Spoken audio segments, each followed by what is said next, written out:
So when you get to that moment, you don't have to think. Instinctively, things happen.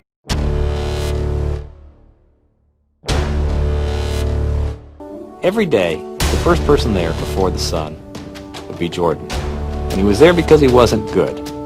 He would work with a batting instructor and work all day long and be the last person to leave every night also. I asked him what it was like for him in the morning. And Jordan said, I get up before the sun comes up and I make myself some breakfast by myself. He was down there alone. And I get in the car and I'm driving to spring training and there's no one really out on the roads yet. And I look at the seat next to me and I see my dad. And I talk to him. I think to myself, Pops, we're doing this. We're doing this together. And the day would end and he would say to the batting instructor, can we do a little more? I think I'm getting this. I think I'm learning this. I think I'm getting this. And that's when Sports Illustrated put him on the cover, saying that Michael Jordan is embarrassed baseball. And as I would watch him there every night as the sun was going down and the other ball players had left, and I would see this guy working to get better, Michael Jordan working to get better, I couldn't help thinking that if you ever have children, you ought to pray that they grow up someday to embarrass you like this. Played professional basketball for the Chicago Bulls. 32 seconds to go. A 1-point lead for Georgetown. Doherty to Black. The time, 18. Shot, Jordan! Michael Jordan! If I had to trace my evolution, the Michael Jordan evolution, I always have to start back in college. Hitting a shot against Georgetown in 1982 when I really didn't know exactly what I was doing. North Carolina has won the 1982 NCAA championship. It awakened a person inside of me to excel, to compete, to excel, to be one of the best, or be the best. That drove me. And I guess with that shot, it kind of ignited a fire inside of me that nothing was going to stop me. Cut it to one if they score. Jordan down the middle all the way. Jordan to the hoop.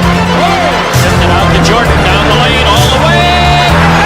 It's an effort by Jordan, who has it on the break, driving all the way in. Oh, he's got an unbelievable goal. He put it in and it goes. I wanted to excel my game and isolate my game from everybody else. That I was more than just, a few dimensional. Even when it came to Magic Johnson, Magic Johnson was a crowd pleaser. He was a good offensive player. He was a great motivator. Average defensive player. I wanted to change that. I wanted to take another step. I wanted to do all those things, that could separate me from Magic Johnson. I'm not saying he wasn't great. He still is great. But we're great in our own different way. And that was motivational for me. And to this day, it still is.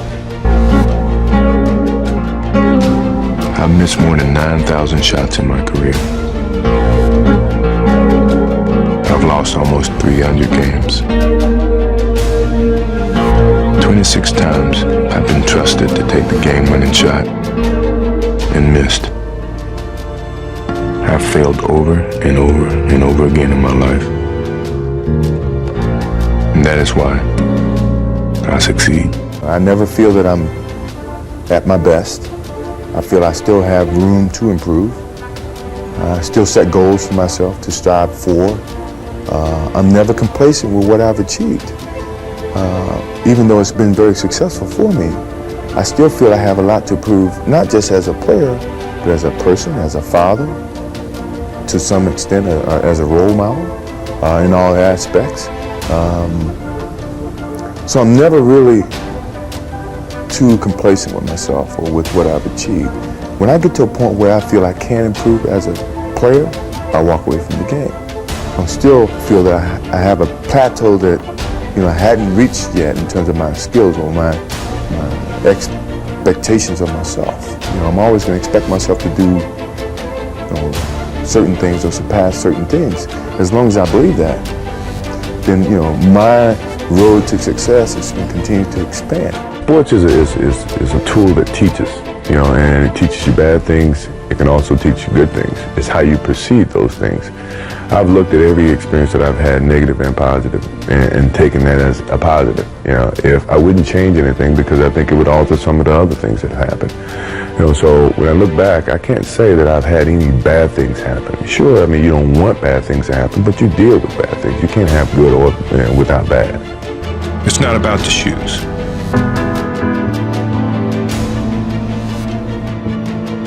It's about knowing where you're going, not forgetting where you started.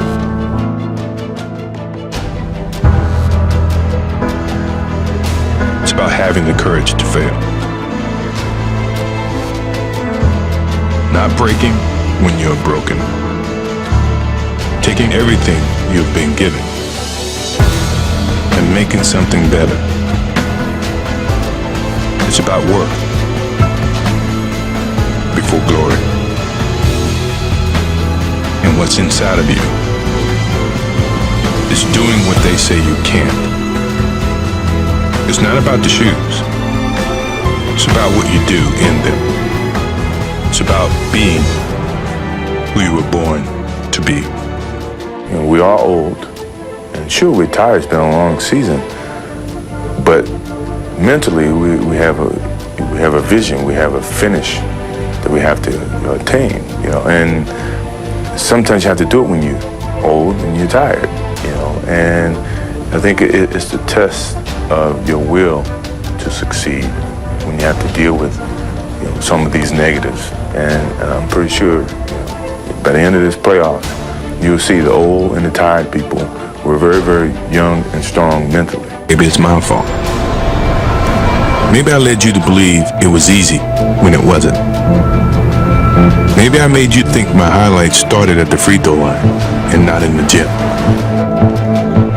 Maybe I made you think that every shot I took was a game winner. That my game was built on flash and not fire.